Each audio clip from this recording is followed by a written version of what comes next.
Good afternoon, ladies and gentlemen, and welcome to yet another edition of a webinar from the Institute of Supply Chain Management.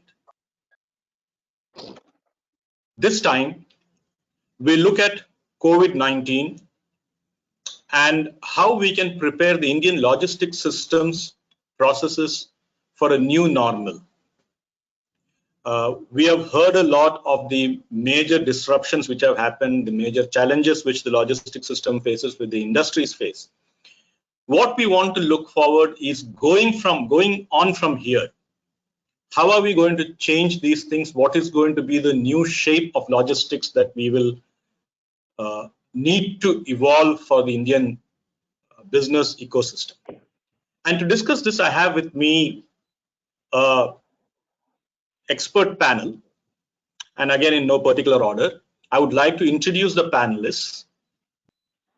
We have with us Kalpesh Pathak, Senior Vice President, Supply Chain Management and Business Development at Fiat Chrysler Automotive. Kalpesh has spent more than 2 decades in supply chain management within the automotive, consumer durable, engineering industries. Looked at both the supply side as well as the demand side of the spectrum. Welcome, Kalpesh. Thank you, Girish. We have with us Ratnesh Chaurasia, Key Accounts Manager at Zebra Technologies. Necessarily, when we talk about the new logistics, it has to be technology enabled. Ratnesh has more than 18 years of experience in enterprise mobility solution space across a number of verticals. Welcome, Ratnesh. Thanks, Girish. Welcome. We have with us Anoop Chauhan, Chief Operating Officer, Supply Chain Solution at ACCI Supply Chain at All Cargo Logistics, a veteran with more than 22 years of core experience in the logistics supply chain solution, design, business, change management, and process engineering. Welcome, Anoop.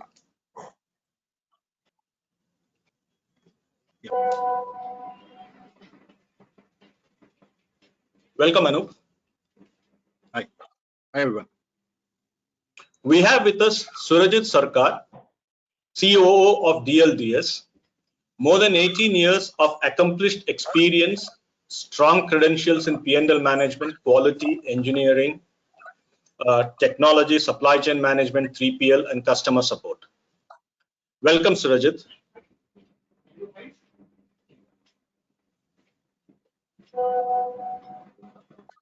Thanks, Girish.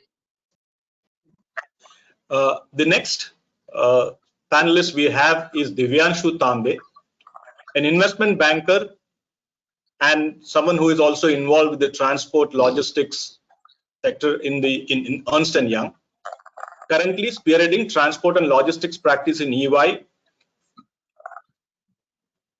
Welcome, Divyanshu.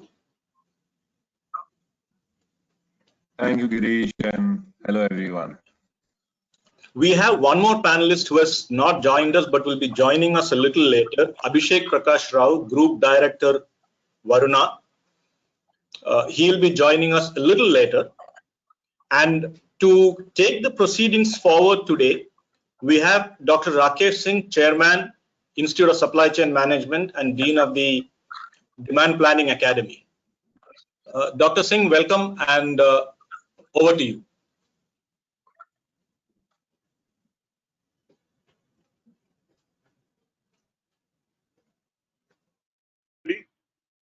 And welcome to the ICM webinar series on logistics. In this series, we look at the logistic strategy post-COVID, and also with special reference to technology, because before the COVID, we used to see that technology has been, disrupting businesses. Everybody thought was technology is the only disruptor, and it was providing not just disruption but scope and a chance for businesses across the globe to really, restructure themselves in such a way that they become more efficient, they become more agile, more responsive. This pandemic has been very different. If you look at the pandemic called the COVID-19 famously, you find that started in China like any other disease, any other flu. It was supposed to be dying its natural death in a very short span of time. But just suddenly, when it disrupted supplies, and China is a supplier to the 75% of total world in a big way, we found that this pandemic not only remained in China, but like all other imports, it also got imported and exported by other countries into themselves. Today, 193, 194 countries are affected by COVID. From a supply chain shock, it became a demand side shock. And as pandemic expanded in terms of its length and breadth across countries, as you see in India, it started somewhere in Kerala, then came to Bombay, and then it has spread very, very vividly. And I think we have been trying to curtail this through social distancing. It has worked a little. Kudos to the government for acting very fast. But it also has created a kind of a worry in terms of red, orange, and green zones. And hence it has affected life and livelihood. And I think the livelihood aspect is very important because if you look at the global monitored agencies like IMF and the World Bank, and even look at some of the consulting firms which really provides global macro parameters, you find that they are really talking about a very long drawn recession as happened in 2019. And this pandemic is like any other earthquake, any other tsunami, plus the 2009 crisis, saying that it is just not the infection of disease and the nature of disease which brings about lockdown, but locking down factories and its impact on economy can have a very long-term impact on businesses. You see factories were closed, you see logistics was disrupted, you see, in fact, warehouses have remained empty. All the offices have remained closed in this period. People have started working from home. Some of us are lucky to have done exceptionally well even during lockdown. There are always players who can do well, but there has been a wide-scale downward trend. I wouldn't call it negative, but downward trend on the economy which threatened for a longer recession. Logistics is one of the basic essential services to keep the lifeline of the nation working. And as businesses get affected, logistics get affected. And if logistics is not available, then the businesses get impacted. And I think one of the major worries talking to one of the panelists yesterday was that despite they're doing well in terms of their warehouses, a movement of labor away from factories and cities running back to villages has two kind of implications. That as we start opening up, as we learn to live with COVID, there's a danger that as we expand our manufacturing, restart our manufacturing, labor could be a big problem.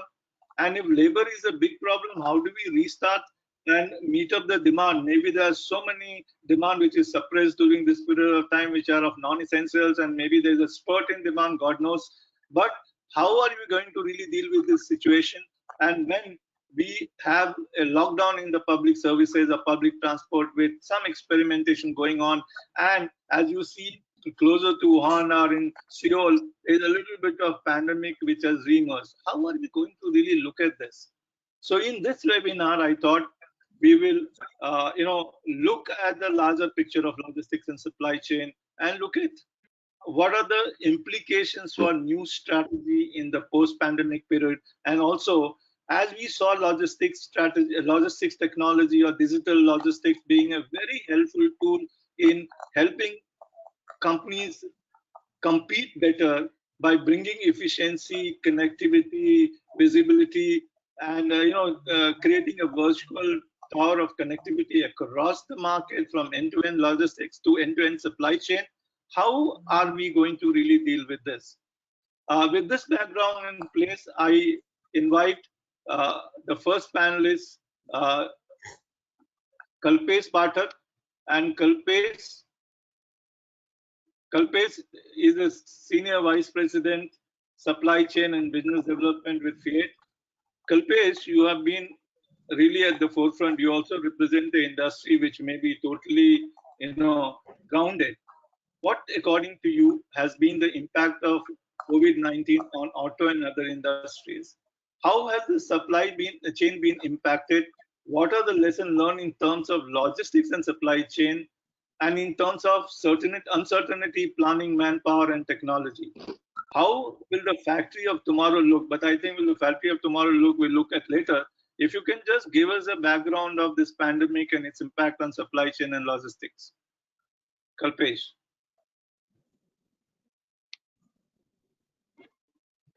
Thank you, Dr. Welcome, Singh. Kalpesh. So very good afternoon to all my co-panelists and all the participants.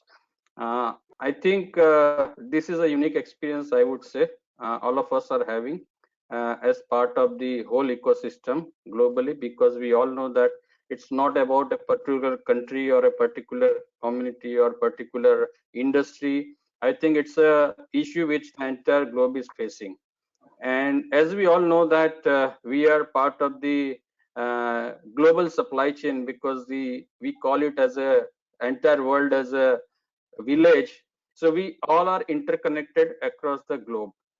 Now, coming back to automotive industry, as we all know, like globally, if you are traveling in your car and we just put a sudden brake, what happens? I think we are into that situation. Now, all of us know that, especially in India, the auto industry was not doing well almost for last 14 to 16 months. And we all were hoping that post BS 6, which was supposed to be 1st April, we all were hoping, because industry has done a fantastic job to come out with BS 6 by bypassing BS 5, which itself was a unique distinction for India across the globe. No country had gone from BS 4 to BS 6 directly. So we all, as part of the auto industry ecosystem, were excited and were hoping that 1st April onwards, I think the scenario will change, and that was the hope which we all were working with. And let me just tell you that we all know that it started first from China. So it was last week of January when we first came to know about this pandemic. Let me tell you my personal opinion. Like, I also never thought that this will reach to this kind of scale, which will impact 185 countries across the world. It was unimaginable. So whatever has happened was unimaginable. While what we're doing is, when it started with China, uh, our supply chain especially is connected very closely to China, Europe, and North America. And our supply chain started impacting right since it erupted in Wuhan. We started getting the pinch of it. Now, when I say pinch of it, it mean in the sense that we have our like 30% footprint coming from China, around 25% from EMEA, and rest from NAFTA in terms of whatever we import, along with almost 75% other local contents. So we started getting the pinch in the sense whatever shipments were lined up, the airlines started stopping their flight, and that was the kind of first problem. And we were into the last phase of working on one of our critical build for the forthcoming upgraded vehicle. So there was a tremendous pressure, and we were given a mandate that whatever may be the case, but we have to make sure that we keep our supply chain running. And the capacity, it was like tremendous pressure in the sense that as soon as it erupted, everything started stopping in China, and the air freight capacity got suddenly reduced. The blank sailings for the sea shipments got increased, and that's how the whole problem started. Then it moved to Italy, and what happened in Italy was very similar, which we never expected. So almost 75% of our dependence was getting challenged here. But I think Dr. Singh mentioned that what worked in our favor was basically like we kept resilient, in the sense we just sat as a team to discuss and decide how can we sail through in these critical times. And one of the best thing, lot of new innovative ideas came. In fact, the service providers who had long-term contracts with us for 3 years, In fact, they started and applying the force majeure clause, stating that the market has got so abrupt that they will not be able to respect the contract. So we said as a team, and one of the thing which I would like to mention here is that as a team we discuss a lot of ideas, and only innovative ways helped us to make sure that till the time India was declared as a lockdown, I think our supply chain was running. Yes, of course, it has costed us little bit extra, but first and foremost, we had certain commitments for domestic as well as export markets, so we could commit to that. Now, Dr. Singh asked about the whole industry. Let me just put as a perspective that in India, it was a historic moment when on 1st of May, I read that first time in the history, at least my life, I have heard that automobile industry across India has reported the zero wholesale sales. It was unprecedented. It was never heard of. As we all know that automotive contributes to 7.5% of India's GDP as a whole and 50% of the manufacturing GDP. Now we know what kind of impact it is going to bring it to our economy. All wheels were stopped and we are in this situation. And again, I don't know, as we speak, May also, we don't know what's going to happen from 18th. So it is expected that auto industry, because of lockdown, is going to lose almost. Yeah. Thank you for giving such a wider perspective and a very global perspective about even the disruption in logistics. And I think automotive provides the basic inputs for logistics and transportation. And you can see a grounded demand for logistics, vehicle could itself explain a very different things. I would like to invite our panelist, APR, who is the group director of Varuna. He was not there while we introduced him. He's a very proactive guy with experience in retail as well as in logistics, and as a member of FICCI Committee on Logistics. APR, you must have heard Kalpesh, he brought about the finer point of a sector which is totally grounded, but the kind of element of logistics in terms of sea and air that was brought in the whole debate. What has been the impact on transportation logistics as soon as the lockdown happened in the country?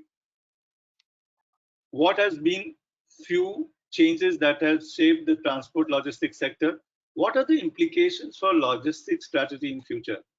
I think APR, I would like you to look at this in terms of logistics as a lifeline in India and how the history of its transition post lockdown. So over to you, APR. Thanks, Rakesh. Appreciate the opportunity once again. I think I should also thank you for the fact that you've come up with this idea of the new normal, because it certainly is the new normal. All buyers and industry fraternity colleagues that I've been interacting with are focused on more on risk mitigation at this point of time, and they are even anticipating there could be another corona in the future. That has been a severe impact on the industry and the world, to speak.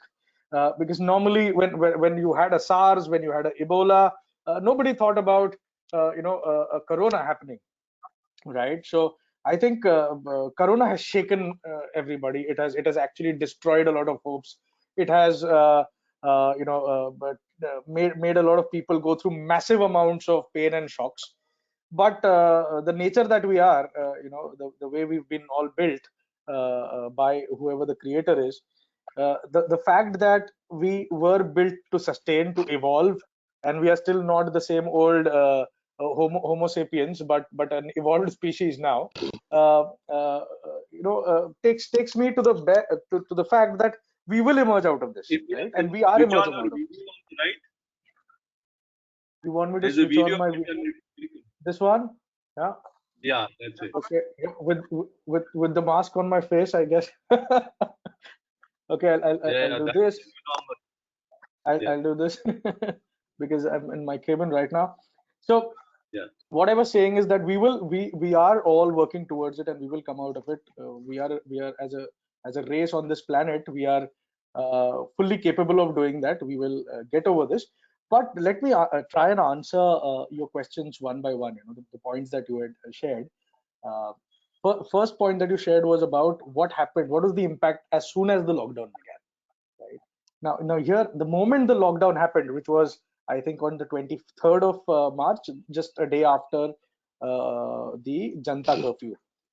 And uh, let me be very honest with you, a lot of people would not have expected a lockdown on 23rd March. Everybody was thinking Janta curfew ke baad Monday everybody can go to work, and everything is going to be normal. But we've been into that for the last 48 days. Lockdowns only keep increasing, and the methodologies change, the modus operandi change. So what happened was that the moment it was announced, and by the time it reached ground level staff, within logistics as a fraternity, it reached every nook and corner of the country. The borders started choking up. Yeah, a lot of states started imposing a very serious rule of not allowing trucks into the borders, not allowing trucks without checking who and what. And believe me, that they didn't even know what they were checking at that point of time, because they did not have temperature guns, they did not have any other equipment. But it was just that fear of the unknown, that I don't know what is going to cross over, so might as well create. The first thing I'll do is put a barricade in between. So that was the first thing that happened. So that was a massive choke up that happened across the country. Even at destination points, there was a huge choke up, because now the warehouses couldn't operate. The warehouse was suddenly locked up.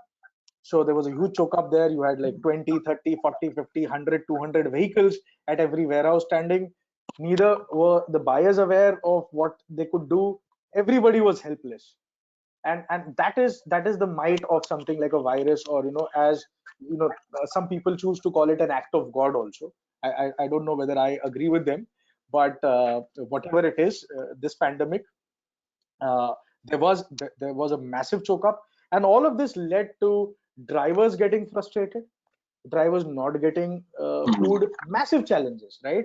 In fact, if somebody is trying to approach drivers or operations to even support, they were getting beaten up by the cops. So these were certain challenges that came in immediately during the lockdown. Imagine someone walking out of his house wanting to support an operation, an activity, and getting thrashed by the cops. Now, neither did the cops had anything personal in terms of a vendetta against the guy, nor did the guy, was the guy aware that something like this would happen. Neither was he a pickpocketer. What happened post that? How did the whole problem was tackled by the industry and the government? So I think government took its own discretionary route, I would say, Rakesh, because all of us, I think, are aware of this, that all of the suggestions that the center gave to the states was more discretionary in nature. It was almost like a nudge rather than being a rule, making a rule out of it. So I think over a period of time, it was everybody were left to help themselves more than anything else, though the government came up with e-passes after 15-20 days, etc., etc. But if I have to really tell you what has actually benefited, I would say that it was almost as if the service side of the world was waiting for this catastrophe. When you normally talk to buyers, not a lot of buyers would be interested in discussing technology, discussing contactless, discussing leveraging on efficiencies, discussing a balance scorecard. I mean, you also incidentally are from the academia, and you know how many people practice balance scorecard, right? So I think what actually came out of this whole situation was to a clear differentiation of capable and not so capable, a clear differentiation of I would say experience, a clear differentiation of technology and transparency which we all wanted but we were not getting, right?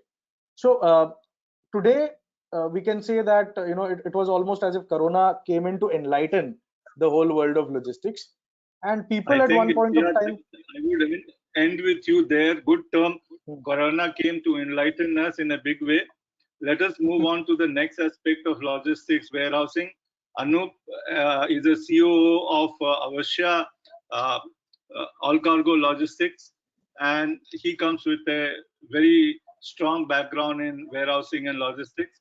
Anoop, what do you think have been the impact of COVID and resulting business disruption on warehousing sector? And what do you Thanks. like? What do you see? Like APR said, there has been an unprecedented relook at the whole kind of logistics. Yeah. So I think a lot of them talked about COVID-19, so I'll limit myself on elaborating on this. But I think a couple of key highlights which this disruption, unplanned disruption has brought onto the CMPs is basically around the people. So I think this point already got covered by APR that people had difficulty reaching out or doing their daily points. If you see on the warehousing, yes, it was similar. So we had people were not able to reach to the warehouses, and because of that, the warehouses were not able to open up. Then the other point was around the zones. So after we were able to manage the people reach mechanism through the authorized vehicles and certification for the local authorities or the district magistrates. But then the next problem came that there were hotspot zones which is getting created. So today somebody who's able to come and operate, tomorrow there is no guarantee that person will be able to come and operate because you don't know that the place that he is living in will be accessible or not accessible, right? Or will be allowed or not allowed. Then the next point is obviously around the essential and non-essentials. So if we see around the essential commodities, I think the government was quick on taking that decision that we should allow the commodities and even the vehicle movements or even the warehousing to be allowed across all the essentials, whether it was food, pharma, grains, or anything else. So we had those warehouses. A lot of our warehouses cover the essential portions, so we had them, up and running. But the next problem was the social distancing. Now, how to garner the social distancing was that has to be limited to a certain percentage of people. You have to maintain the distances, which means any warehouse will not be able to run at the 100% throughput requirement. So every warehouse, though it was open, was running at 20-25% of the possibilities. But that is again on the essential. Non-essential was still suffering. So whether it was white goods, autos, it's already been talked about, and they were still suffering. And the other thing is, I think it has also brought in, now answering to the other point, it has brought a new paradigm shift into the whole aspect of the SCM, that how it has to be looked into now and how we should be operating. So first is basically, which is around the manpower. So when we see a lot of manpower, which was all this while getting mobilized from far-flung areas, I think now a new demography will get created, that what should be the distance of people, kilometers from where the manpower should be, collected or mobilized, trained. So I think that is a new shift which will happen. And that will be definitely essential, because when we're talking about go local, a lot of opportunity will arise in the different states. So I think that is a new paradigm shift, and we all need to start working on that perspective also. The other new paradigm shift, which I feel is basically around the SCM, how we take the SCM. So I foresee that the post GST, we had a new modeling around the warehousing, the reach to the market.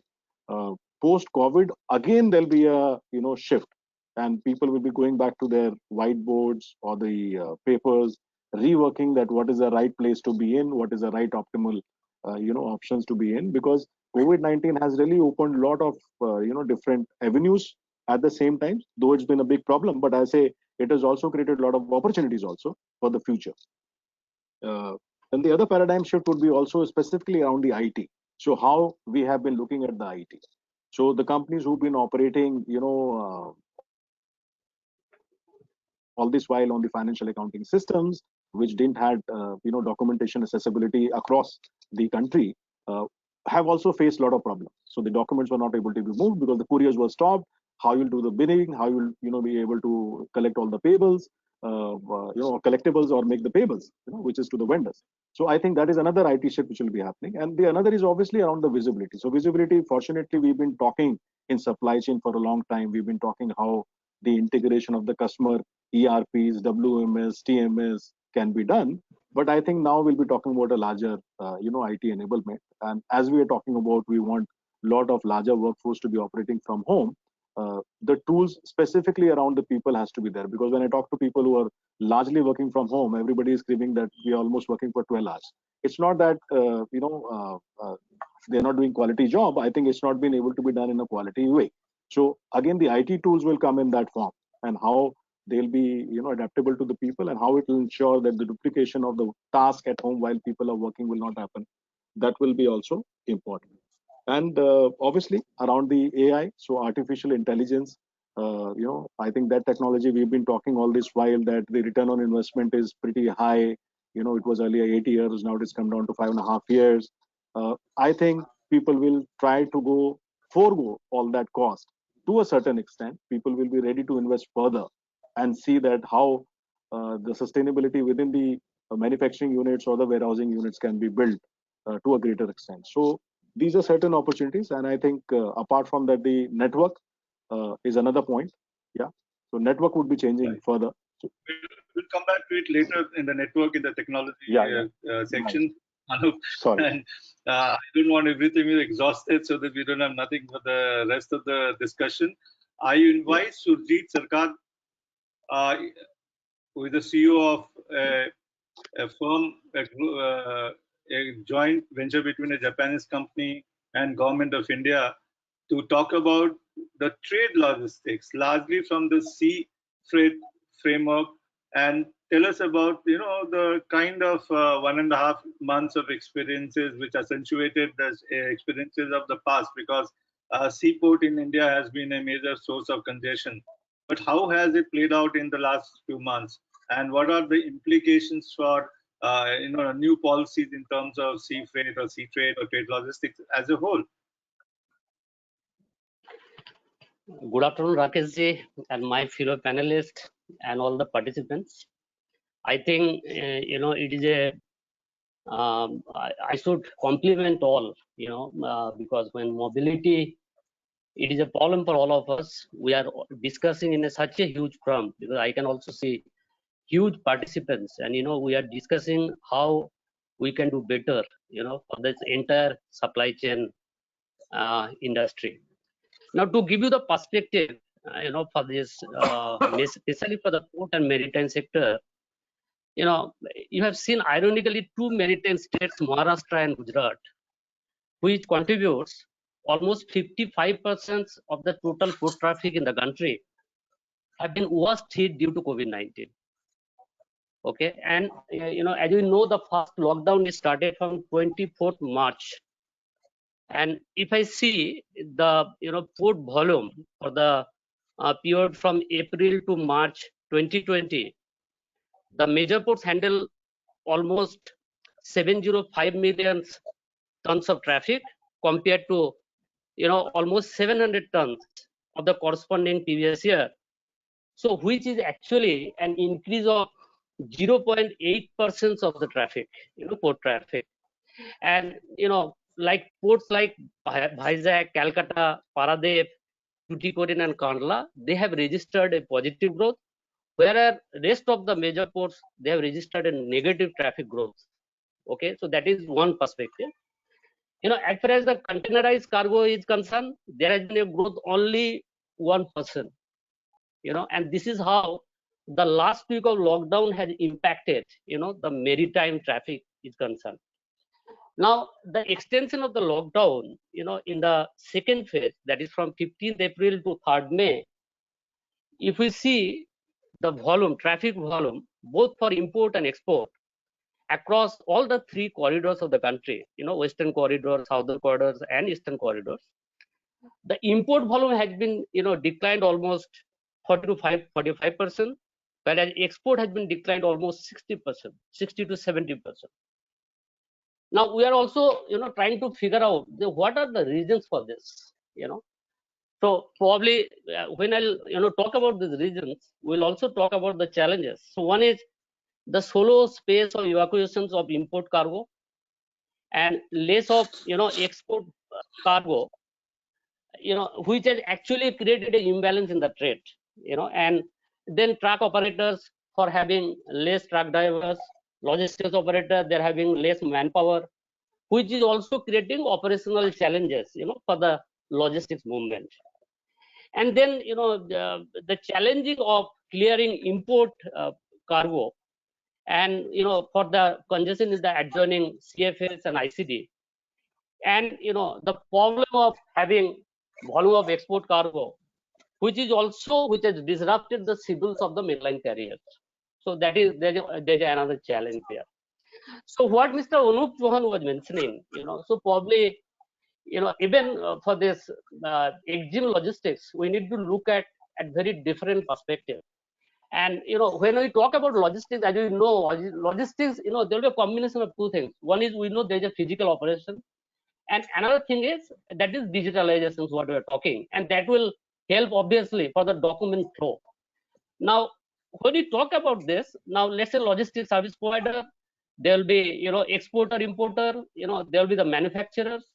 Now they will be certainly building up their own system, from this experience, how to do better their individual supply chain. But when we talk about the government side, from the government also there has been a lot of initiative has been taken, so that this internal and external supply chain will marry together to see how as a country we we are smooth and keep the supply chain running. Over to you, Rakesh ji. Thank you. I think a good statement. Internal and external supply chain for this country in order to widen the width and the breadth of trade. And I think good point there, Surajit, saying that the export has been taking away the whole, import has been taking away the whole space in the port. So there's nothing left to export. I think that's a major worry for a country like India, which has a lockdown and connectivity, internal connectivity does not allow things to reach the port, and the port themselves are congested because the import has not been able to reach their destination. And I think this is just not about the sea freight, it's also true about the airport and air freight. And this is one reason, in both the sector, we are facing a huge problem in terms of movements of goods, and logistics being a lifetime is a great challenge. I now invite our panelists and an investment banker, Divyanshu, to speak on the same subject. And Divyanshu, can you, with some example from your consulting and being a investment banker, can you bring about the problem which the logistics sector is facing today? What are your views from a perspective of an investment banker?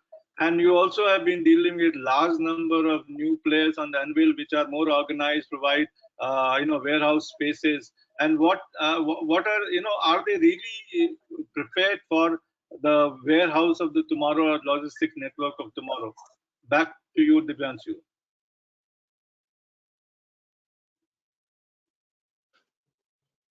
Are you there? Can you hear me? I think you are on mute. Can you unmute yourself?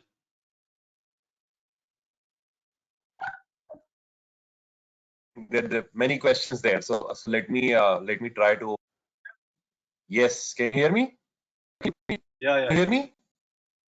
Largely, this is one question with many. Can you hear me, Rakesh? Yes, we can. Please go ahead.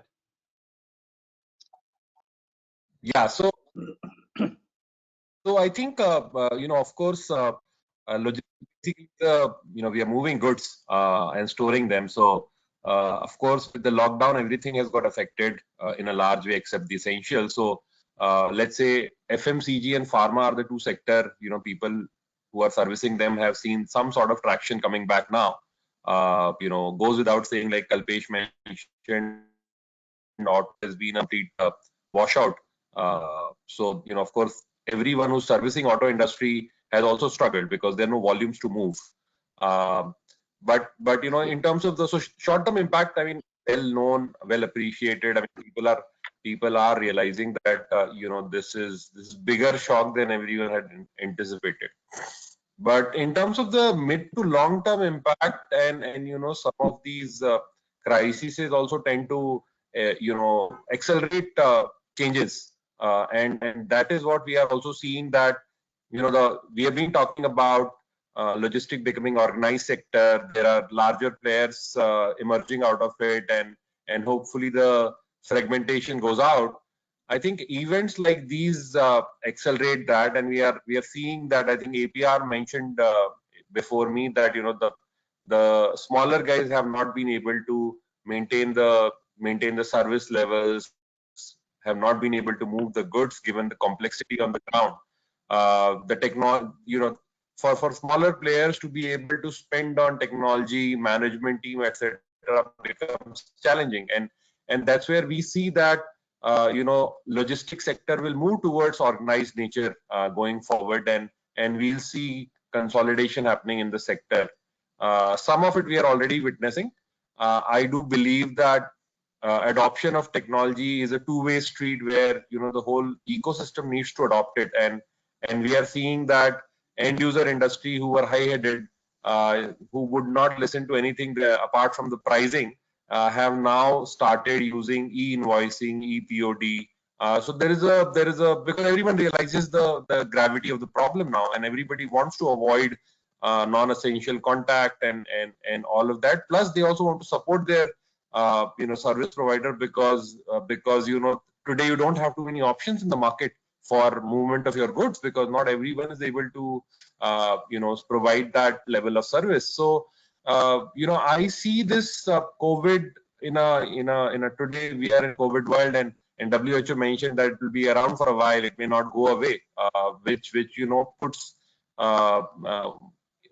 which basically means that this changes are not going to be temporary. They're going to be permanent, and I think with that, adoption of technology will be far more faster, and the partnership approach between the logistics service provider and end user industry will significantly get accelerated. Those are the two things. On the warehouse front, I do believe. All right, we'll come back to you in terms of technology later. We were already rushing there. Yeah, over to you, Rakesh. We'll come back to you in the second round when we talk about technology, Divyanshu. Thank you for such a broader view and also a very strong view. The question that I also wanted you to answer, which maybe answer later, is that there are so many organized industrial developers and warehouse space developers. Are they really prepared for what Anoop said? The workspace of future. Are they really, have they built their warehouses and the logistics parks taking into account what the world needs post pandemic? Because these are human phase of warehouses are going to be real this thing. Now, thank you all of you for giving us this great insight and looking at it. If I have to summarize right from Kalpesh and to Divyanshu, I feel that there are three angles to it. One is obviously the short-run impact of how you have managed with hyper-local approaches. Most companies have been planning on a day-to-day basis, and in fact, when they're planning, they're not only planning their portfolios or commodities or categories, but they're also planning transportation. They're also looking for new warehousing spaces because, as Anoop said very clearly, that the hotspots in terms of green zones, orange zone, red zones changes every day, and every day dynamics may change. And in fact, you can have Swiggy to deliver the last mile requirements of this thing. In that sense of the term, you need to plan your logistics and even your hub warehouse or spoke warehouse in such a way that we reach the right places. I think this has been very dynamic. We see the dynamicity is still emerging, though we have other parameters which are very favorable in terms of India. So I think planning itself in terms of logistics and warehousing and also your factories and this thing requires a very strong agility, and agility which is not seen in the history of doing business.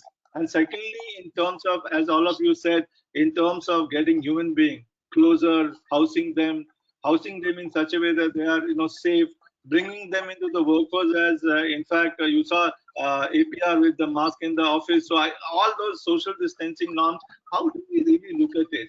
And I thought this is something very interesting. And when we look at the whole thing, we find that rising customer expectations because of COVID fear is fueling an on-demand economy that's driving the need for digital innovation, because we thought that digital innovation would be something very interesting. If you see of the digital innovation, I'm not going to talk about what technologies they exist, but I think few characteristics of it is very important. Connect your people, connect your assets, connect your data, gain in new operational visibility across supply chain, make better business decisions in real time, speed to work, improve accuracy, transform the customer experience. And this fulfilling, another thing that is important that has come up is in terms of the kind of channels that have emerged. There has been a huge pressure on the online channel, starting with disruption at APR set, but it picked up. And online fulfillment has never been, it has not been able to fulfill its demand. It is also, failing to actually fulfill all the essential demand. And there are so many labor constraints, there are so many partners constraints, there are so many restrictions that are available. So how would technology actually help us to deal with this pandemic problem? One of sending essentials to non-essential. How are you going to deal with it? How are we going to deal with this, the pandemic, which may just recur also, or you have to live with Jan or Jahan together, so that you have your livelihood and your income working together. And this complexity is going to really create a new kind of dilemmas for us. I thought to discuss the impact of technology, I would invite APR to talk about the technology that transportation may need, the technology that would bring human face to transportation and logistics. So APR, 2 minutes for you from here now. Please go ahead. Thank you. Rakesh, I think a lot of my fellow panelists have touched a bit on that topic, but let me be very, very frank with you that, like even Divyanshu was saying, that there's very limited choice. When you're on the edge of the cliff, either you come on this side or you fall off, right? So nobody wants to fall off. So now everybody wants to accept EPOD. Everybody wants to embrace technology. Everybody wants to talk about ELR. Everybody wants to talk about e-invoice. Everybody is wanting to, with open arms, accept anything that is E. E is equal to now easy as well. It is not only E is equal to e-commerce, but E is equal to easy.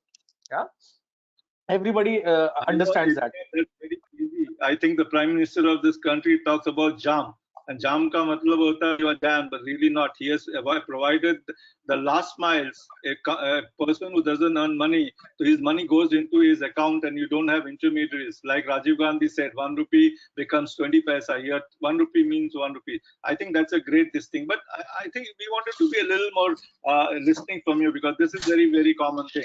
How has technology been used till now, and how it will change now? One, e-passes, e-payments, e-routing, all these are fine, but how would this really change the nature of transportation industry in future? So I'll take probably I'll go a little more deeper into this, Rakesh. We all understand that 5 years ago we all heard and tried to understand e-commerce, right? Now all of that has become basic. That technology is basic. You said e-pass, you said whatever. I believe that is very, very basic.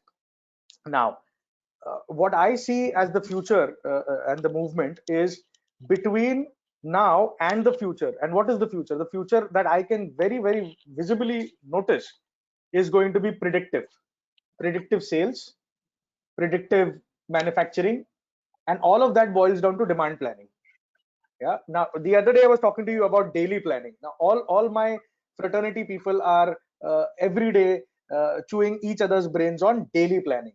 Right now, to manufacture on a daily basis is not a joke. It is not easy. We can all talk about it. It is a Herculean task, right? And there technology plays a role. And technology, that kind of technology, then seamlessly gets attached to a transporter, wherein the transporter gets that visibility that you planned this for today, and this is what you will plan for tomorrow. And then he plans his own inventory of truck availability, ensures that it gets docked at the right place at the right time, and that whole circle then becomes a planned circle. So organized will go through this paradigm shift. There is no choice, and unorganized will have to latch on if they have to survive. So thank you. Even if thank you, everyone. Yeah. I think that sums up everything that we wanted from you.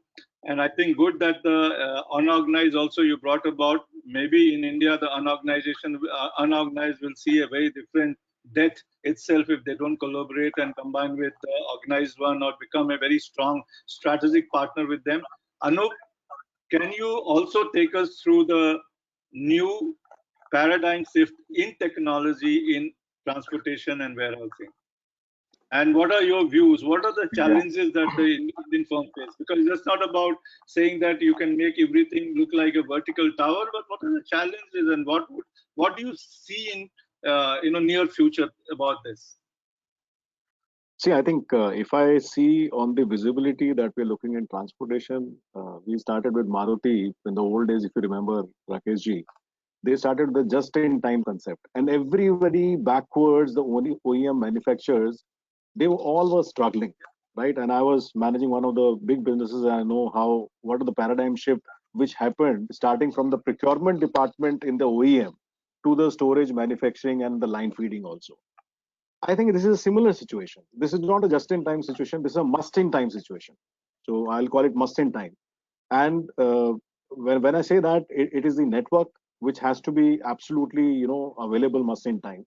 When I talk about IT enablement, it has to be must-in-time. So yes, we've been talking about EPODs, e-invoicing for a long time, but I think it's ease for everyone. So whether we as a service provider, I think it's a massive ease.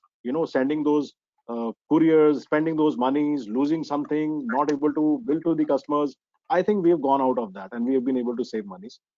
So IT enablement will continue to happen, but it will be a forced IT enablement. So when I'm talking about, especially now coming on to the warehousing piece, because that's what my forte is. So I leave the transportation for the people to speak more on.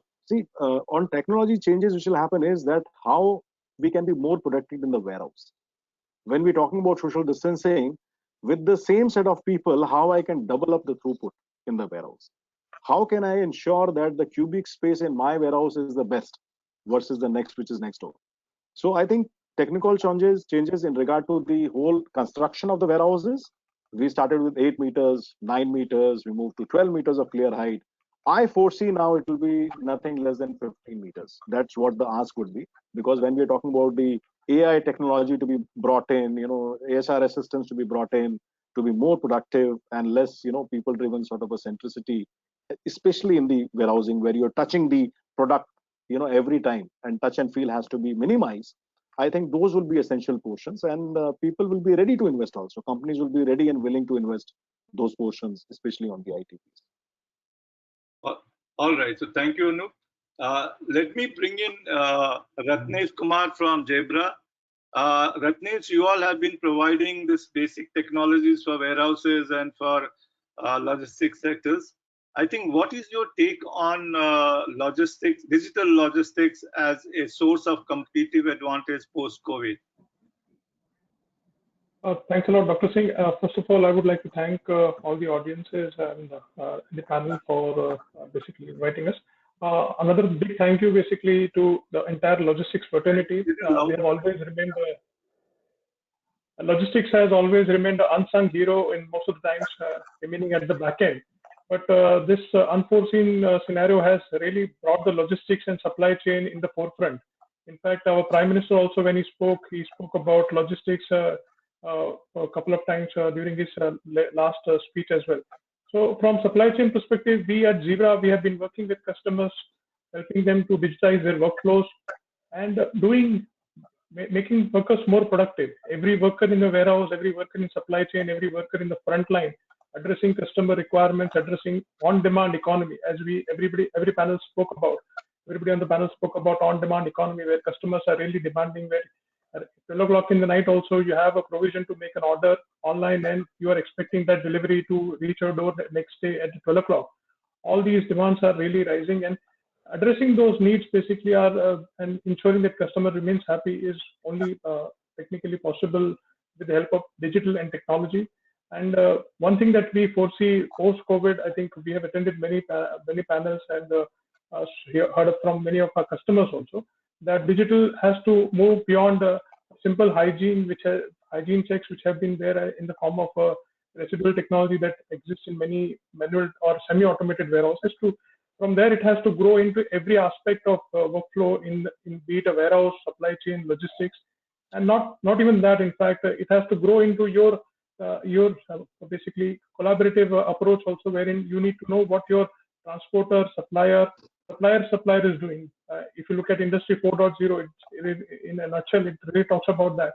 So I think it has come as a forced intervention, but there are examples and methods which have been proven in past. For example, Anoop spoke about Maruti and just-in-time. Just-in-time and automotive remains a stellar example of adopting these technologies and having real-time visibility into supply chains, warehouses, and beyond that, basically, as and when this situation slightly eases, I think we foresee that we'll be able to help many of these operations in terms of digitizing all their operations, so they have real-time actionable intelligence available at the point of activity. All right, thank you, Ratnesh, for such a sweet and short this thing. I think there are a number of ways in which technology can help supply chains in a crisis. We categorize technology into one, that is technology which is relevant today and technology which is relevant in the future. And I think as far as everybody is talking about one day, planning or single day planning, what APR rightly said, in hyper-local deliveries, we need the ability to analyze risk at a locality, whether it is a locality of destinations of or your distributor channel, or localities which are essentially your factories where there is a lot of geographical risk that's already operating, occupational risk of corona being transmitted to others, transportation risk because the driver may not come because of corona. So I think there is a need for developing and using such technologies to understand the continuity of planning, as someone in fact Ratnesh rightly said, that collaborative industry 4.0. I on the belief that predictive analytics plays a very role. People say predictive analytics has a very historical data. History is dead. Deterministic models are dead. You need more, resilient policies in the whole process. But I think data plays a very big role. And the new data, the big data, which essentially can capture even a small span of 1.5 months data and can give you the actionable insight for future. So I thought I will look at Surajit Sarkar. This is a data company which uses data, and they have done a wonderful work on reducing the dwell time at the ports, both for within IFS, ICDs and CFS and the port. So Surajit, can you just enumerate your experiences of how you have dealt with data to streamline this aspect of supply chain? That is more towards the port, but I think that's a significant improvement the government of India has done.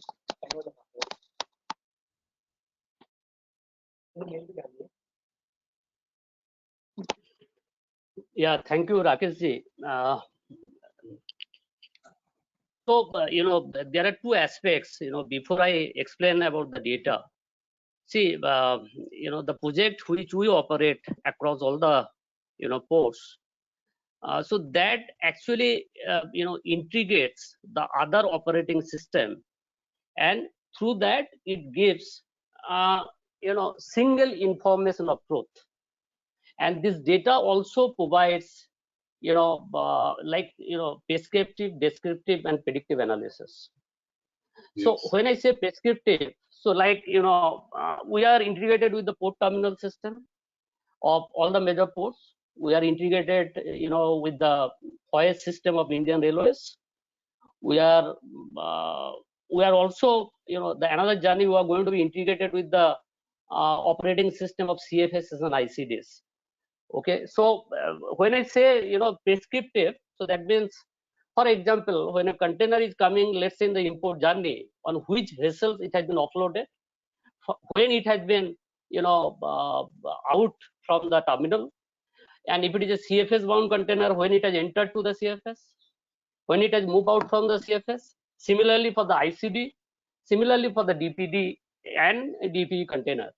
So it gives the entire trail of the informations, so which not only gives the visibility, which also helps to plan the service providers, their own supply chain, and also the exporter importer, their supply chain. That is one aspect.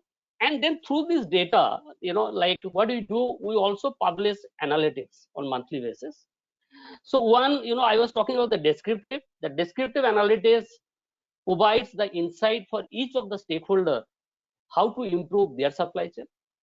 And on the predictive analysis, like which also gives like how each of the stakeholders are performing, which gives the broader insight of the ports, CFS and ICT, to the end user, so that they also understand the entire ecosystem, how each stakeholder they are operating.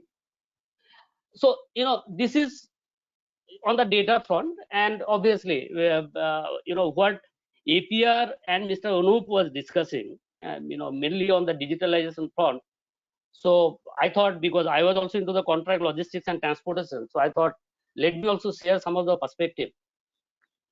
So we have also seen during our tenure, which probably Mr. Anoop was mentioning, the GST, and how GST has shifted the paradigm of logistics, in this industry. So today you see, how UAVL is operating. People are getting online, they are filling it up online. So there's a digital shift there, on the government side. Secondly, what APR was telling, can we make probably ELR, because they are mentioning the E means easy. So and which I was mentioning, the probably the easy way of documentation, instead of physical flow of documentation, because which is a larger part of our logistics operation. If that can be digitalized, which probably will give ease to everybody, not only to the service provider but also to the service receiver. So probably they will come ELR, and then everything on a mobile to a truck driver, and also probably people who are checking this, maybe the RTOs or GST's officer.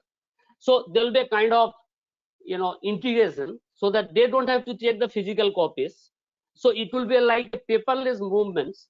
So where they will be able to see which LR, which invoice they are carrying digitally, and that will also help to minimize the stoppage and also speed up the logistics. So what I'm trying to say, those days are not far, and probably after COVID-19. So I am only citing one example. Probably we all are, we all need to stick with the time. That has been very good example, and I think a good way of saying.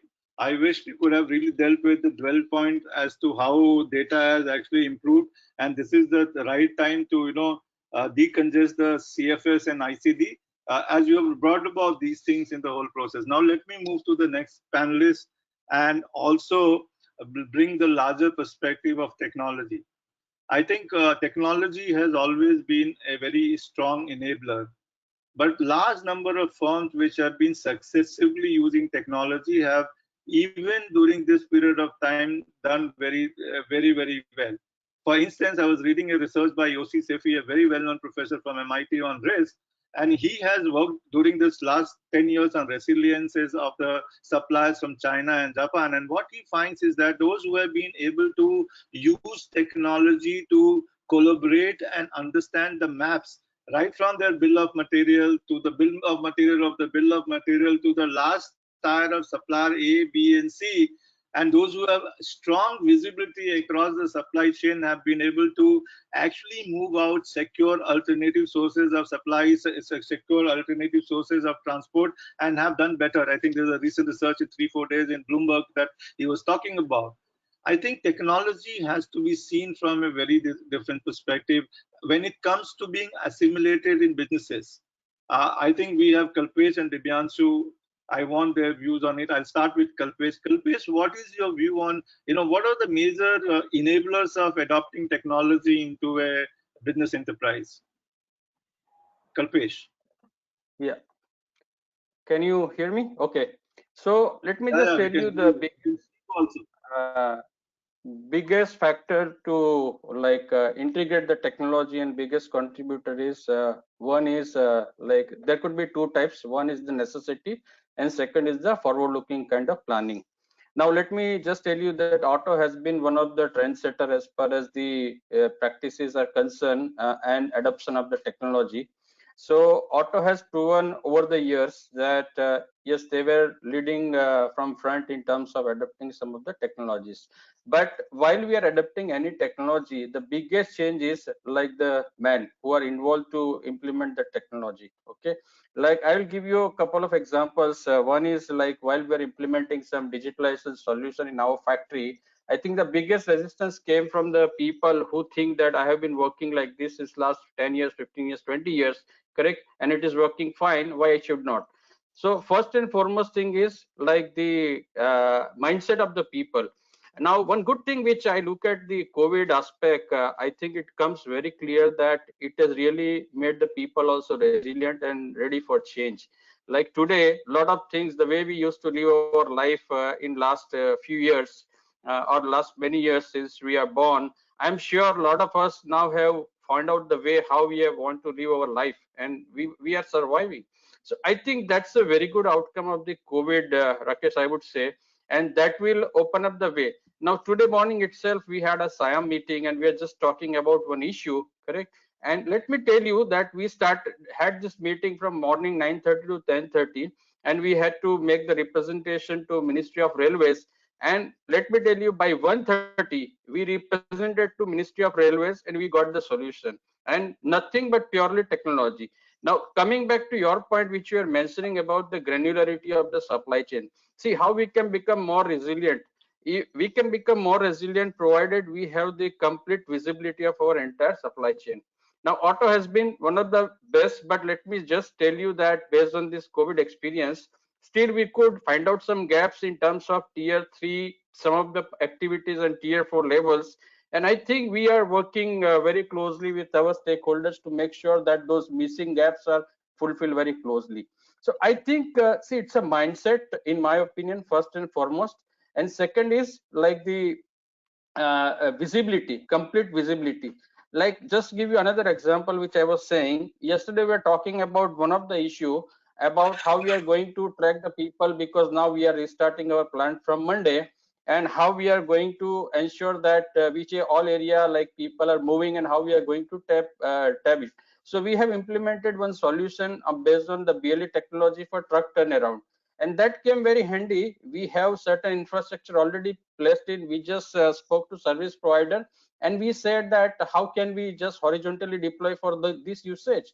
And I think within next 1 week's time we are going to implement. So each and every employee entering the plant will be given a particular card which will have a BLE tag, and once he moves around, we have the geotagging done for the entire factory premises, and whichever area the person is moved will come to know. So this is for the safety and security of the people, and to make sure that we take care of the health of the people. Right. That's a geographical and occupational risk which can cover. Very good, Kalpesh. Thank you for such a insightful this thing. Divyanshu, what do you think about enabling technology through enabling the enterprise? Yeah, so Rakesh, goes without saying that for any scalable organization, for running a organization with systems and processes, given that we have this invisible enemy who will be around for time to come, it's extremely important that the networks, the logistic networks, which is basically flow of good and information, have to adopt technology in a bigger way. Even today, as the information flow, the warehouses are still not talking to the factories. The factories, warehouses are still not integrated with the sales processes in lot of places. So all of that integration needs to get done, and obviously it has to get done via technology. There were other concerns about in customers' mind and user industry mind that they don't want to integrate their softwares with the logistics service provider softwares and other similar problems. Now all of them have to be, you have to cross that hurdle and share more data. And for that to happen, we will need technology. So role of tech to make organizations scalable, to have processes driven organization, and to be able to remain efficient will be, as I said, accelerated. And I would expect, that's a move in the right direction also, because let's take a small example. I mean, if as an end user industry, I exactly know how much is my demand and inventory at every level, and how certain I am of my movement of the cargo in the country, in terms of ETAs and the transit times, I can run a leaner inventory pan India, which happened in a meaningful way after GST. I think post COVID that will happen even more, because look, even end user industry need to improve their cost structure, and hopefully this, so hopefully this tech will help all of us. Thank you. I have a surprise panelist. I get on board V.S. Girish, who is the director of the Institute of Supply Chain Management. Girish, can you come on the panel? Yeah, I am on. I think you have been doing a lot of audit through the Institute of Supply Chain Management for adoption of supply chain strategies across different industries.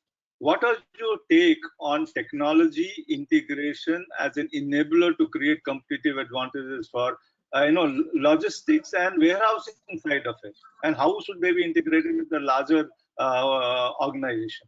3 minutes for you, Girish. Yeah, thank you very much, Dr. Singh. Good evening, ladies and gentlemen. One of the major fallouts of this crisis has been a focus on bringing in a larger amount of technology to handle a lot of routine functions within the logistics and supply chain domain. Going forward, what we see is that so far when we looked at technology, we were looking at technology in its isolation, in its silo, saying that, okay, I have this function to automate. I think what we are missing the point is that technology is an enabling process. And as an enabling process, it cannot be standalone. It needs to bring in a cross-functional dimension to it, which needs to integrate the entire organization and align the organization to what is it that the supply chain wants to achieve.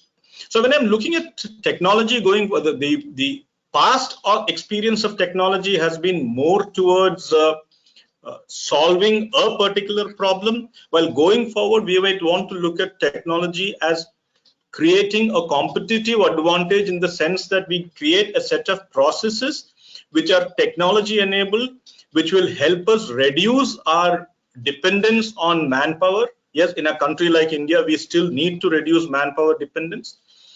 It will also help us improve efficiencies, because one of the biggest challenges that today we will face, which I think organizations should think a lot about, is the balance between value of responsiveness and the cost of efficiency. So far, our technology initiatives have all been focused on the cost of efficiency. How can I become a low-cost supply chain? How can I become an efficient supply chain? Today, we are talking about what is the value that my efficiency, my responsiveness brings in, and that can come from technology. So when I'm looking at technology, I think we are looking at these dimensions which will now come in, which probably will going forward help us in creating a much better understanding of what is it that the direction in which we want to move. Dr. Singh. Yeah, but most often when organizations look at their cost efficiency, their cost to serve goes for a toss and their EBITDA goes for a toss.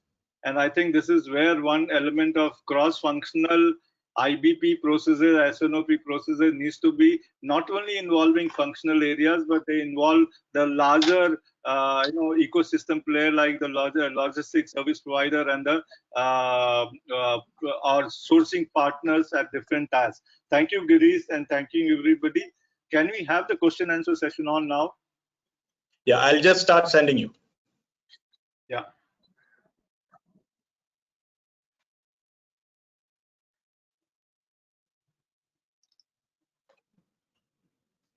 So all of we have some few questions already put up to us.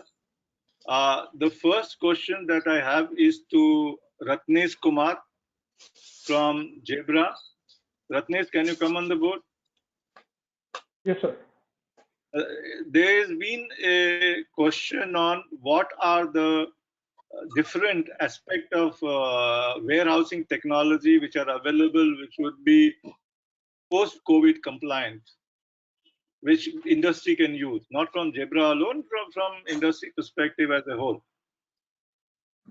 I think first thing that everybody would be looking at is how do we digitize the entire process right from the time the flow of material starts from your warehouse gates into your racks, warehouse processes like binning, picking, put away, all of them have to be digitized.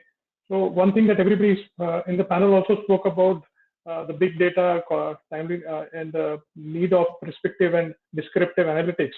The whole basis of all this would be data collection. Data collection has to happen accurately, timely, and basically from a picker perspective, somebody who's doing a picking for a particular order that needs to get dispatched at 4 o'clock. His immediate intervention is basically if he's not able to find the item, how the system is able to guide him. Basically, where is the material and where can he find it? All of this basically in a manual warehouse would take a lot of time.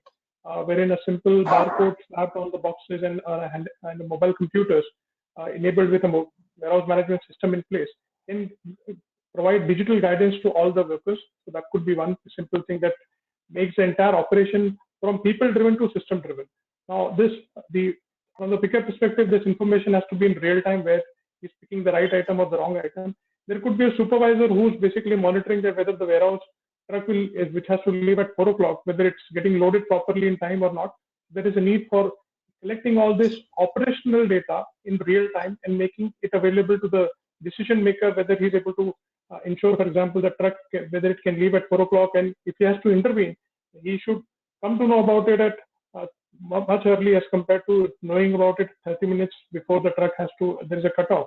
So obviously, giving them real-time actionable insight, definitely from day-to-day operations perspective is very critical. That's another part of the technology which can. Let me add few things to what you said, Ratnesh. I think technology will connect your people, asset and data, will gain operational visibility and make better business decisions in real time and bring human face to it. I think this is what the technology, as Ratnesh is rightly saying, will bring. The next question is by Sovit Mathur. Hi, have you observed bullwhip effect in any sector in India due to pandemic disruption? Can I have Kalpesh to talk about it?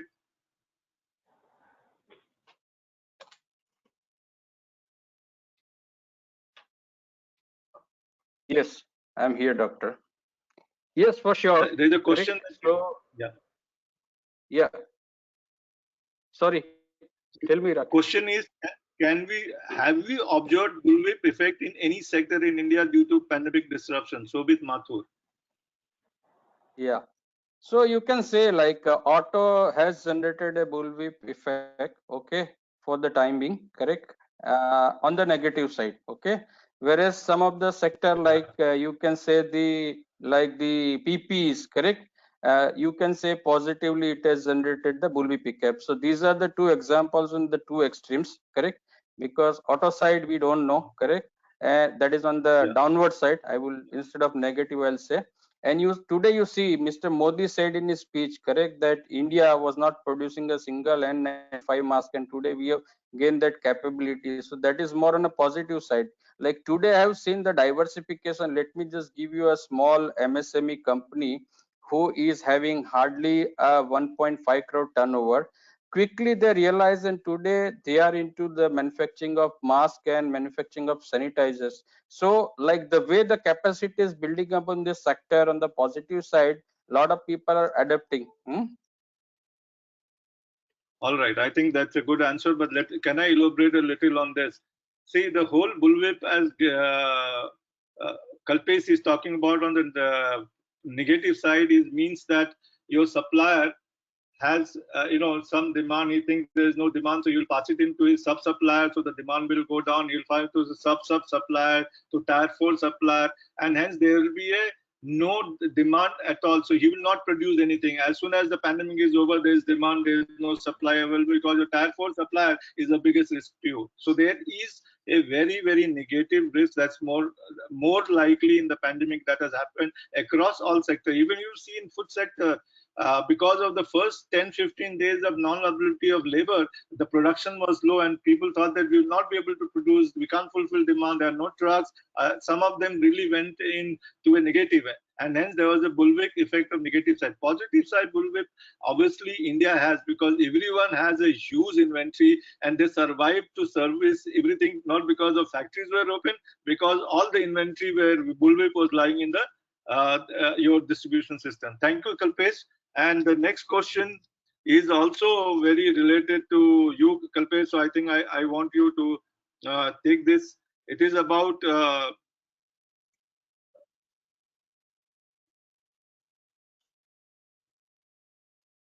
it is Bharat Kolipara says that it is experienced that most of the sourcing is from China. With the Prime Minister call for going local, how is the sourcing and procurement department, which are heavily dependent on China, is going to make it turn around for the companies?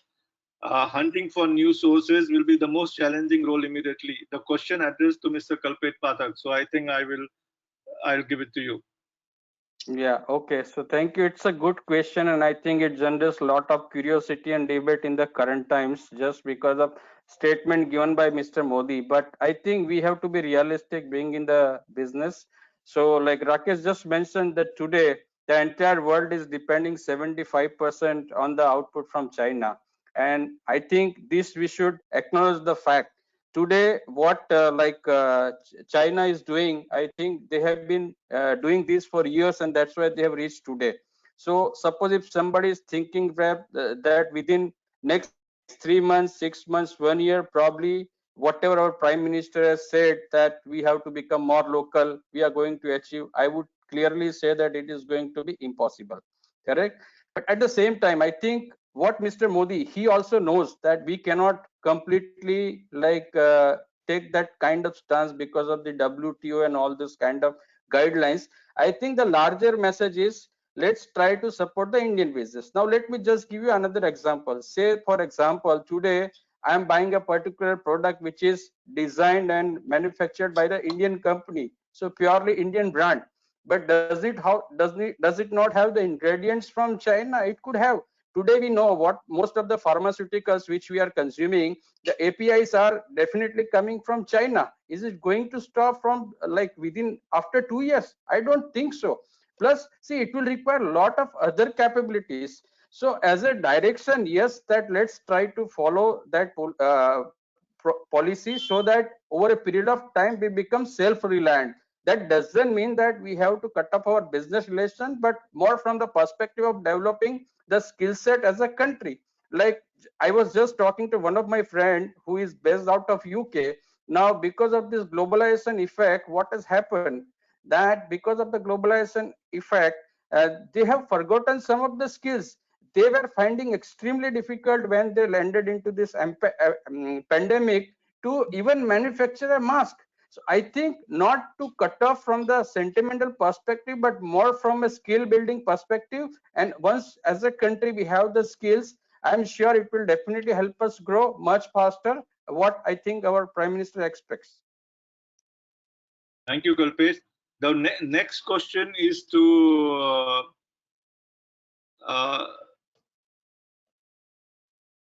Anoop. What idea logistics will adopt now for transparency, visibility to customer? What will logistics focus on, cost optimization or visibility? I think you've already answered this during your this thing. Even APR has looked at it, but a quick answer to this. No, absolutely. I think there is a very large integration which I foresee happening between the customers and the supply chain organizations. We already had the adaptations of the lead logistics service providers, LLP, we used to call it. But as you know, there was a discussion which is going on that how we can play larger roles. Everybody has to play larger roles. So how a person who's holding inventory for an organization, how they cannot be part of the demand and planning also. They cannot be part of the forecasting also. So I think some portion of activities definitely will be dwelling down further, and the supply chain experts and the organizations need to get ready for that. The ones who are already doing that in other parts of the globe, being the multinational companies, good for them. But I think the Indian players will have to really start leveraging onto those expertise and bringing home. So whether it is about the people expertise or IT expertise, because that is what the expectations of the customer is, that how I can reduce costs and at the same time I increase the productivities multifold. I think, yes, it is cost and competitive advantages rather than cost reduction. I think, thank you, Anoop. And there is a question to Kalpesh and also to APR. Logistics service providers are taking COVID pandemic as an opportunity to inflate W&D cost, warehousing and distribution cost. How the supply chain function is tackling these issues and controlling budgeted spend. This comes from Dubai by Srinivasan Palani from Alpha 10. So can we have APR to answer this? Yeah, Rakesh, I'm right here. So I'm actually a bit surprised by the generalization of this question. Yeah, maybe one of his service partners would be doing that, and that could also, with all due respect, be a very cheap move, because everybody has to think about long term, and by only levying a surcharge or a cess on a particular activity for a particular time, nobody is going to get super rich. In fact, it shows what you are made up of, right? So it's very surprising. Some people are doing that, but it is few people who are doing that. On a larger scale, that is absolutely not happening. I think he needs to choose his suppliers wisely. All right. I think Srinivasan, if you are can I hearing, add a point, Rakesh? Can I add a point? I'm getting a sipper to answer you. Yes, Kalpesh. Yeah, I was also like surprised, but let me just tell you from a like user perspective, I think we have been getting a excellent support from all of our LSP, and in fact, like there is like all of us know that there is a tremendous cost pressure because right now we're not generating the revenues. So let me tell you, we are working like a true partner, and we have been getting a very positive support from all our stakeholders. Okay. The question comes from Dubai. Maybe the environment there is a little different. So I think, Yes. Srinivas, you get your reply there. There is a question from Himanshu Panwar. What are the bottlenecks for digitizing of shipping industry and how agencies are dealing with it? Surajit Sarkar, please. Surajit? Yes. Yeah.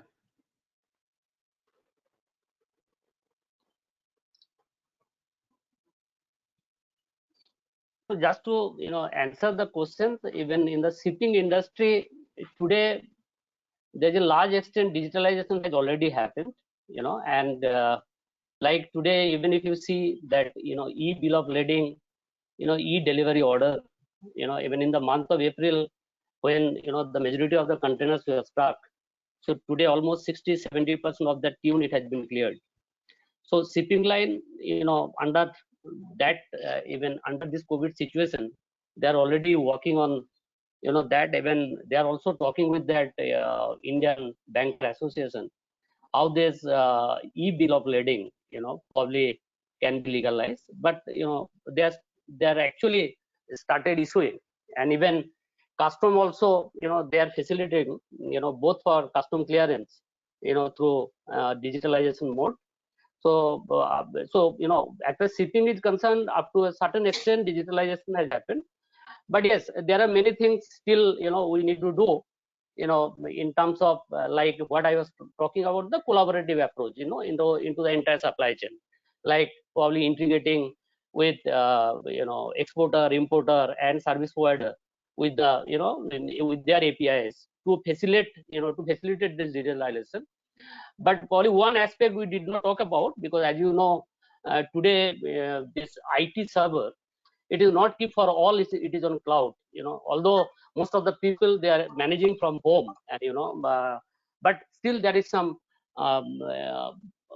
data security, which probably some of the enterprise does not match to integrate this with the cloud system.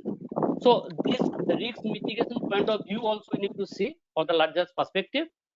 But I'm sure, in the coming future, and after this pandemic, it will succeed, into a great extent. Thank you very much, Surajit. The last question, and it is to Divyanshu. I think purely looking at your profile, Abhishek Tyagi has asked you a question. Which subsector in logistics is expected to benefit the most from the shift to organized market? Though thoughts on increasing consolidation in the sector, large players are looking to forward and backward integrate. Divyanshu, can you come up? Yeah. Right. I think the sectors, all the subsectors will be are under a lot of pressure. FY21 will be bad year for almost all the companies because your end user industries are struggling. I think the shift from unorganized to organized will be across the various subsegments. Some of the sectors that I can think of where it will be more predominant versus others would be transportation and second would be contract logistics. I think those are the two sectors which I think where the move from unorganized to organized will be much more pronounced. Right. APR, do you have a view on this? Can you come up? Yeah, Rakesh. Yeah. Could you enlighten this particular point again? Which subsector in logistics is expected to benefit most from the shift to organized market? So I would say I agree with Divyanshu, but partially it is. I would say that the subsectors would be transportation and warehousing. In fact, it is integrated. So yesterday we had the first conference webinar with the new special secretary, and he had his 8-pointer. Okay, he had his 8-pointer of what is required to be done for the next couple of years, and I think he has a good 3.5-4 years in office. And he also spoke about these 2 points, that how integrated is going to be the next big thing. Not only integration in terms of technology, but integration of warehousing and transportation, and that ability to become, sort of a shared network. Like if you see, once upon a time, or rather even now, trains and airlines, they take a space booking, right? Itna cargo kisi ka hoga, X cargo kisi aur ka hoga, etc.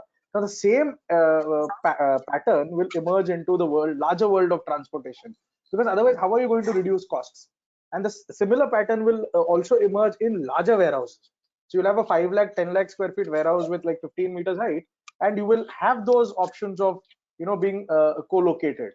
So both these industries as subsectors will massively impact, and technology will take the cherry on the cake, because they will mint money.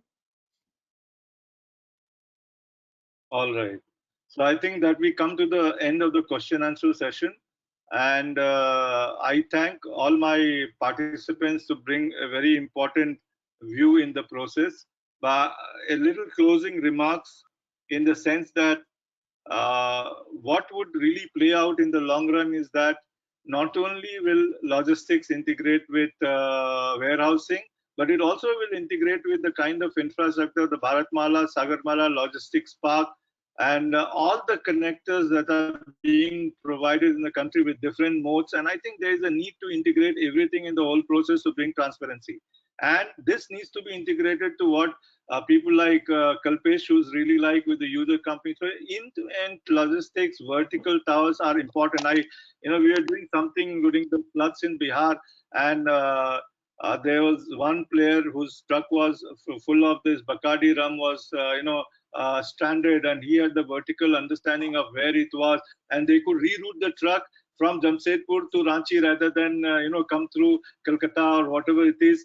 And that really made sense for him to do a rerouting. I think that is the kind of collaboration that we need. So in terms of what would be the technology in future, I suggest the digital things for futures are very, very well known. We need logistics control tower, analytics as a service, as everybody has talked about, so that information becomes the business and every business becomes information business. And we need delivery capability to new market of offering through drones, trucks which are interconnected, 3D printing, which makes warehouses, compliant with being a manufacturing hub, same day delivery, and sometimes you don't do same day delivery like pandemic. You change the delivery as you want. Then you have reverse logistics and sustainability. The circular supply chain becomes a part of it. And finally, a shared logistics capability in terms of shared transport and shared warehouse capacity. You can really collaborate with smaller and bigger players. And I think India needs to move very quickly now as a chance, not only as a global hub. Obviously, multi-country approach will be adopted by companies. They will try to move out of China to diversify their risk in a way that such pandemic they can do better. But India within itself is a large market, as China realizes. And for India to be a large market, the interconnectivity of the supply chain players with the businesses will create an amazing. So you will have sensor everywhere, automation everywhere, connection everywhere, making the seamless visibility creates agility, hygiene, contactless, paperless things, and India will emerge as a winner, and our logistics costs will go down as government, which has embarked on a huge investment in infrastructure in the last 5 years with all kinds of intermodal connectivity. You will see DDMIC, all those things, logistics parks, you have production clusters, and I think there has been a tremendous change which we don't see in India, which will provide them the competitive advantage. So I thank all my attendees and I thank all my friends here who have supported us in this thing, and keep on supporting us to bring knowledge-oriented thought leadership forums from the Institute of Supply Chain Management. I thank you everybody once again. Thank you. Thank you. Thank Rakesh. you. Thank you. Thank you. Thank you. Thank you. Thank you.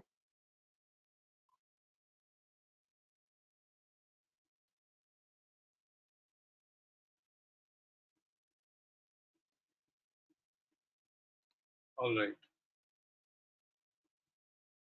Thank you, Girish. Thank you, Josel. Thank you, Yvonne. Thank you, ISCM team. Thanks. Thank you, sir. Thank you. I think good show and all the best. We can connect offline. Thank you, sir. Yes, sir. Thank you, All sir. right. Well done, Yvonne and Josel. Thank you. Thank you.